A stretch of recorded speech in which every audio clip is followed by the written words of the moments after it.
Om Swastiastu. Baik, terima kasih atas kesempatannya. Kali ini saya akan memulai saja ya. Kita akan masuk ke dalam laporan keperawatan dalam perusahaan terdaftar di BII. Nah, perusahaan tersebut perusahaan baru bernama Bank Aladin Syariah. Nah, untuk perusahaan ini saya gunakan untuk periode tahun 2024 Sustainable Report-nya. Nah, kita akan masuk ke daftar isinya. Jadi yang pertama itu GRI 200, ini ekonomi. Terus yang kedua ada GRI 300 yang lingkungan, dan yang terakhir GRI 400 yang sosial. Sebelum masuk ke materi inti, izinkan saya perkenalkan diri terlebih dahulu. Nama saya Gading Nicholas Mana, saya dari kelas 4A, dan NIM saya itu, NIM belakang, 4 digit belakang itu 1195. Oke, kita masuk ke dalam perusahaannya. Jadi Bank Aladin Syariah ini merupakan bank umumnya bank syariah yang mana merupakan bank digital pertama di Indonesia. Nah, bank ini resmi beroperasi dengan nama ini sejak tahun 2021 di bulan Juni. Nah, perusahaan ini memiliki sejarah yang panjang juga, dimulai dari pada tahun 2000, tahun 1994 sebagai PT Maybank Nusa Internasional. Nah, setelah beberapa kali perganti nama dan kepemilikan, bank ini akhirnya menjadi Bank Aladin Syariah setelah diakuisisi oleh Aladin Global Ventures. Nah, kita kan masuk ke dalam bahasa pertama yaitu GRIT 201, step 1. Nah, GRIT 201 ini membahas terkait dengan dua tabel, yaitu nilai ekonomi langsung yang dihasilkan dan didistribusikan. Bentar. Baik. Nah, ini adalah tabel terkait dengan distribusi nilai ekonominya yang dihasilkan juga. Nah, pada tahun 2024 ini pendapatannya dari piutang itu sekitaran 446 juta rupiah. Maaf, 446 miliar rupiah, di mana di situ dikatakan dalam juta. Terlihat juga pendapatan utamanya, pendapatan utama lainnya, terus ada laba selisih kurs neto, dan pendapat lain dan itu. Ada beberapa kerugian, seperti nilai aset positif, terus ada pembalikan estimasi kerugian, komitmen dan kontingensi, terus ada pendapatan non operasional neto dengan total hasil yang langsung gitu. Jumlah nilai ekonomi langsungnya yang dihasilkan itu adalah 771.940 juta dalam juta rupiah. Lalu yang tabel kedua yaitu terkait dengan nilai ekonomi langsung yang didistribusikan. Nah, yang sebelumnya itu adalah pendapatan langsung yang dihasilkan ya, dihasilkan secara langsung, dan kedua ini adalah ekonomi yang didistribusikan secara langsung. Nah, ada pihak ketiga dari bagi hasil dana syarik temporer itu sebesar 308 juta, 308 ribu itu juta dalam juta. Ada beban umum, ada gaji, lalu ada pemasukan dan amortisasi, ada promosi, pemungutan, beban pajak, lain-lain. Nah, dengan total nilai ekonomi yang tahan itu 73 ribu. Oke, maaf. Total nilai ekonomi langsung yang didistribusikan itu sebesar 845.667 dalam juta rupiah. Lalu selanjutnya kita akan bahas GRI 202 strip 1 yang mana terkait dengan rasio standar upah karyawan pemula berdasarkan jenis kelamin terhadap upah minimum regional atau UMR. Nah, di perusahaan ini mereka memastikan bahwa mereka telah memenuhi ketentuan UMR di DKI Jakarta ya, termasuk karyawan dengan level yang terendah pun. Dengan UMR-nya itu 5.067.381, yang mana UMR Jakarta itu sekian juga ini. Nah, pada tahun 2024 ya karyawan mendapatkan UMR sebesar itu, dan bank memastikan bahwa rasio upah karyawan berdasarkan UMR ini adalah perbandingannya 1:1. Next, 203 strip 1. 203-1 terkait dengan investasi infrastruktur dan layanan didukung. Nah, Bank Aladin Syariah ini tidak secara langsung membangun infrastruktur secara fisiknya. Tetapi mereka berkontribusi melalui pengembangan layanan kesehatan, layanan keuangan berdasarkan digital syariah yang inklusif. Nah, ini merupakan bentuk investasi layanan yang mendorong literasi keuangan, memperluas akses masyarakat terhadap perbankan syariah, terutama di era digital. Lalu, hal itu dianggap sebagai bentuk investasi sosial dengan pelayanan jangka panjang bagi masyarakat sekitar. Karena mengingat semakin berada di masa depan, maka dunia akan dipengaruhi oleh era digital. Ini adalah investasi jangka panjang bank syariah. Nah, selanjutnya 203 strip 1. Oh, mohon maaf, 203 strip 2 harusnya.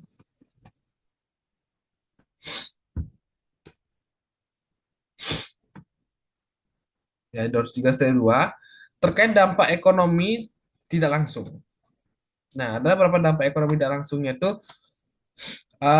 bank menyelenggarakan kegiatan tanggung jawab sosial, ya, tanggung jawab sosial. Wah, maaf ini belum diganti. Ya, bank menyelenggarakan tanggung jawab sosial dan lingkungan atau TJSL atau CSR yang biasa kita sering dengar ya. Tidak hanya untuk memenuhi kewajiban, tapi juga untuk menjawab kebutuhan sosial ekonomi masyarakat. Nah, kegiatan ini juga sejalan dengan upaya pencapaian tujuan pembangunan berkelanjutan. Nah, khususnya pada aspek inklusi,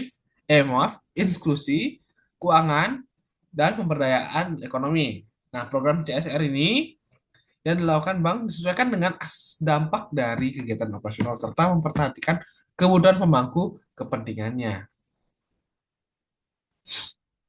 Selanjutnya, promosi pengeluaran dan pemasok lokal. Oke, itu pada bentar saya cari dulu.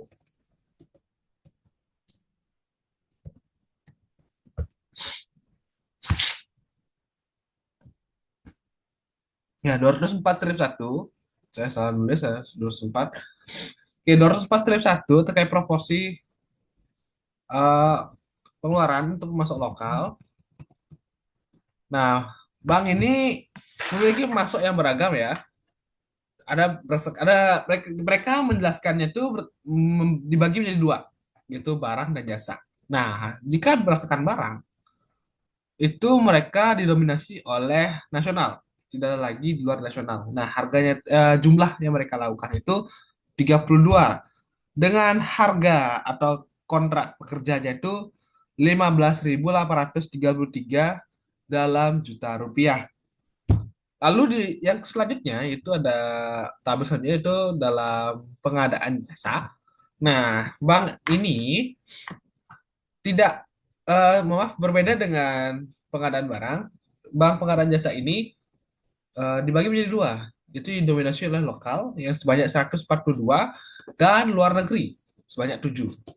Dan untuk dan untuk jumlahnya dalam rupiah itu dalam lokal itu ada 183.000 dalam juta. Lalu yang luar negeri itu 3.297 dalam juta. Nah, ini untuk jumlah keseluruhannya. Saya dicek jumlah keseluruhannya itu jadi barang dan jasa itu jumlah keseluruhannya itu lokal atau di Jakarta itu 142, nasional 32, luar negeri 7. Dengan total keseluruhan itu 181 ya. Dan didominasi oleh lokal yang mana cukup banyak untuk nilai kontrak pekerjanya. Selanjutnya 205-3 ya. 205-3 terkait dengan insiden korupsi yang terbukti dan tindakan yang diambil. Nah, bank ini melakukan berbagai macam aktivitas ya seperti kampanye anti korupsi bersama yang mana mereka adakan itu bersamaan dengan sosialisasi kode etik pada seluruh karyawan. Nah, mereka juga melakukan fakta integritas dan deklarasi anti fraud oleh karyawan kepada karyawan. Nah, oleh karena itu pada tahun 2024 atau periode 2024 mereka tidak ada laporan terkait tindak pidana korupsi yang tercatat maupun dilaporkan. Oke. Selanjutnya untuk GRI 300 kita akan masuk ke 300 ya terkait dengan aspek lingkungan. 302 strip 1 ya terkait dengan konsumsi energi dalam organisasi. Nah, dalam organisasi sendiri mereka mengonsumsi energinya cukup banyak ya. Yang pertama tuh volume penggunaannya. Nah, untuk volume penggunaannya tuh sebanyak 3.204 ya. Dengan perhitungan jumlah joule-nya tuh 115,36 ya. Itu untuk solar ya, solar atau diesel. Nah, selanjutnya untuk Pertalite atau Pertamax atau sejenisnya, itu volumenya tuh lebih banyak daripada solar atau diesel, yaitu sebanyak 12.810 liter dengan jumlah perhitungan energinya yaitu 461,24 joule atau gigajoule. Nah, berbeda dengan penggunaan BBM-nya. Untuk BBM-nya itu lebih banyak lagi ya bahan bakar minyaknya lebih banyak lagi daripada penggunaan diesel. Bisa dicek di sini. Nah, selain itu juga, selain di tabel ini ada juga mereka menyebutkan bahwa penggunaan listrik pada 2024 itu sebanyak 257.625 kilowatt. Ya, atau setara dengan 927,45 gigajoule. Wow, lebih besar daripada bahan bakar ya. Yang bisa mencapai 266.113 kilowatt dan atau 958,01 gigajoule. Nah, hal ini terjadi karena mereka terdapat peningkatan kesadaran pegawai terhadap pentingnya menghemat energi. Itu tidak akan terjadi, tapi sayangnya itu terjadi. Berbeda dengan tahun sebelumnya yang mana sudah disebutkan di sini, ya. Selanjutnya 302-4 ya 302-4 terkait dengan pengurangan konsumsi energi, ya. Pengurangan konsumsi energi. Nah, di sini di subbab pengelolaan energi oleh perusahaan. Nah, mereka tidak jelaskan secara rinci ya, berapa banyak pengurangan yang mereka lakukan, berapa banyak telah mereka habiskan ya. Maaf, berapa banyak mereka telah habiskan untuk dapat mengurangi hal itu. Faktor apa yang menguranginya. Lalu kita akan membahas, mereka membahas bahwa mereka mampu untuk mengelola energi dengan baik dan bijak, seperti mengurangi penggunaan listrik dan bahan bakar. Nah, untuk penggunaan listrik, mereka dilakukan pengoptimalan penggunaan lampu hemat energi atau LED. Nah, terus mereka juga mengatakan bahwa mereka mematikan lampu dan AC ruangan saat tidak digunakan. Adapun penghematan penggunaan BBM diantaranya dilakukan untuk membatasi jumlah kendaraan operasional. Jadi untuk BBM, mereka membatasi untuk jumlah kendaraan operasional yang mereka gunakan atau kendaraan dinas seperti itu misalnya. Ya. Selanjutnya itu adalah 305 strip 1. Ya, 305 strip 1 terkait dengan emisi GRA atau skop 1 yang terbilang langsung. Nah, untuk skop 1 mereka menyebutkan bahwa itu dalam bentuk BBM, ya, bahan bakar minyak. Untuk jumlahnya itu adalah 47,18 ton CO2 ekir. Saya kurang tahu, mohon maaf, eki itu apa dibacanya, ya. Dan untuk skop 2, 305 strip 2 untuk emisi energi GRA yang tidak langsung, untuk skop 2 itu ada listrik. Nah, mereka menyebutkan listrik atau electricity dengan total penggunaannya itu 222,86 ton CO2 EKI. Selanjutnya 305 strip 5 terkait dengan pengurangan emisi GRK. Nah, di sini mereka mengatakan bahwa mereka mengurangi emisi GRA-nya itu ya ada seperti lampu LED, penggunaan lampu LED, mematikan AC, mematikan lampu untuk listriknya, ya.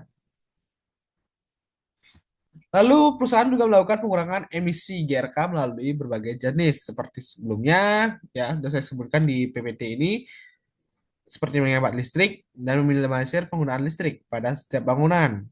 Nah, ada juga tabel intensitas penggunaan, maaf, tabel intensitas konsumsi energi atau IK karyawan di bawah ya. Perusahaan telah menekan IK karyawan pada tahun 2024 sebesar 2,57 GJ per orang ya.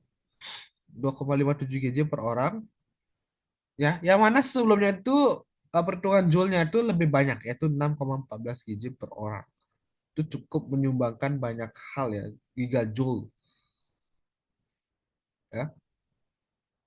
Ya, di mana penggunaan energi dari BBM itu sudah cukup menurun yang awalnya 800 menjadi 300 ya. Penggunaannya untuk listrik juga menurun banyak ya, sebanyak 600 ya. Nah, terutama pada jumlah penggunaan energi dari listrik dan BBM. Nah, ini sudah total keseluruhannya. Ya, total keseluruhan kedua itu ada 1.700 dan ditekan hingga 1.000 lebih hingga 1.000 gigajoule yang ditekan. Dengan jumlah karyawan itu sebanyak 290. Nah, ada tahun sebelumnya itu 291, sekarang 290. Selanjutnya, mohon maaf.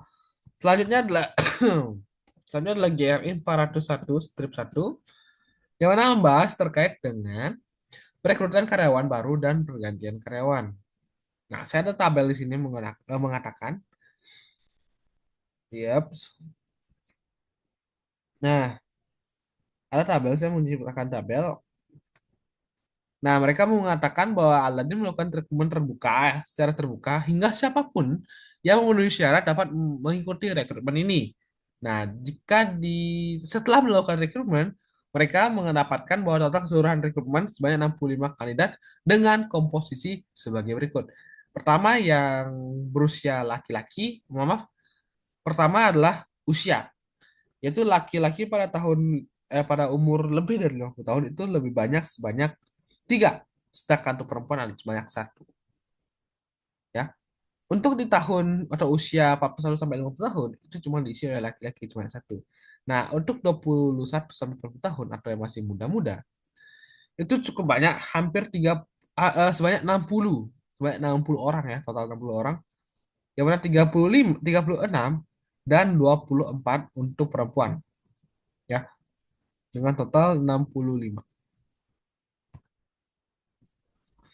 Selanjutnya itu berdasarkan eh maaf, ini untuk pergantian ya, pergantian. Ini untuk rekrutmen dan ini untuk pergantiannya. Ya, untuk pergantiannya, mereka menyebutkan bahwa ya, mereka tidak mengeluarkan mereka, sedangkan hal ini disebabkan oleh karyawan itu sendiri yang meninggalkan perusahaan dengan berbagai alasan, yang mana itu hal dibenarkan dalam undang-undang. Terdapat sejumlah 66 orang yang meninggalkan perusahaan dengan komposisi sebagai berikut. Yang pertama dalam usia, yang mana usia didominasi oleh anak-anak muda, yaitu 21 sampai 40 tahun, di mana laki-laki kebanyakan berhenti secara dini. Ya. Yang mana didominasi pada bagian junior manager. Untuk laki-lakinya, junior manager lebih tinggi kasus untuk pengunduran dirinya ketimbang dengan senior officer. Ya, senior officer tuh nol, nol orang. Selanjutnya, yaitu 441 terkait dengan rata-rata jam pelatihan per tahun per karyawan. Ya. Nah, ada tabel di sini. Nah, keseluruhan atau overall itu jumlah karyawannya itu sebanyak 290 orang. Dengan jumlah jam pelatihan yaitu 2.755 jam dalam seluruh latihan di tahun 2024. Dengan rata-rata jam pelatihan setiap karyawannya itu 9,5 jam atau 9 jam 50 menit. Ya. Nah, untuk berdasarkan gender, dari total keseluruhan karyawan itu didominasi oleh laki-laki ya, di mana lebih banyak laki-laki untuk mengikuti kegiatan dan laki-laki juga mendapati banyak jam pelatihan, di mana total rata-rata itu 9,53, sedangkan untuk perempuan 9,46. Ya. Nah, bagaimana dengan berdasarkan jenis jabatannya? Untuk jabatannya didominasi pada jabatan middle manager. Maaf, junior manager. Ya, junior manager. Ya. Namun, walaupun junior manager lebih banyak yang mengikuti, tapi untuk middle middle manager atau SR manager itu cukup banyak ya jam pelatihnya, yaitu sebesar 991. Berbeda dengan junior manager, yaitu selisih 200 ya, sekitar 200, dengan rata-ratanya itu 10,7. Nah, untuk jika berbicara soal rata-rata, direktur memiliki rata-rata jam pelatihan per karyawan atau setiap karyawan itu sebanyak 32 jam. Ya, cukup banyak, melebihi 24 jam itu sendiri. Selanjutnya yaitu 404-2 terkait dengan program untuk meningkatkan keterampilan karyawan dan program bantuan peralihan. Nah, perusahaan di sini ya, maaf, Bank Aladin ini menyebutkan bahwa terdapat 4 pelatihan umum atau 4 utama kategori pelatihan yang mereka lakukan. Yang pertama itu mandatory training atau mandatory. Nah, training ini adalah hal wajib yang diharuskan oleh regulator ya. Regulator yang mana wajib diambil sesuai dengan job role mereka, job role-nya para karyawan. Lalu yang kedua itu non mandatory training, yaitu terkait dengan training yang diajukan oleh karyawan ya. Karyawan sendiri yang mengajukan agar dapat memperbarui kemampuan mereka. Nah, sesuai dengan di garis bawahi sesuai dengan tren saat ini ya. Jadi mereka melatih diri mereka sendiri agar sesuai dengan perkembangan zaman agar tidak tertinggal. Lalu yang ketiga adalah personal development. Nah, personal development itu seperti katanya personal, itu ke diri mereka sendiri ya.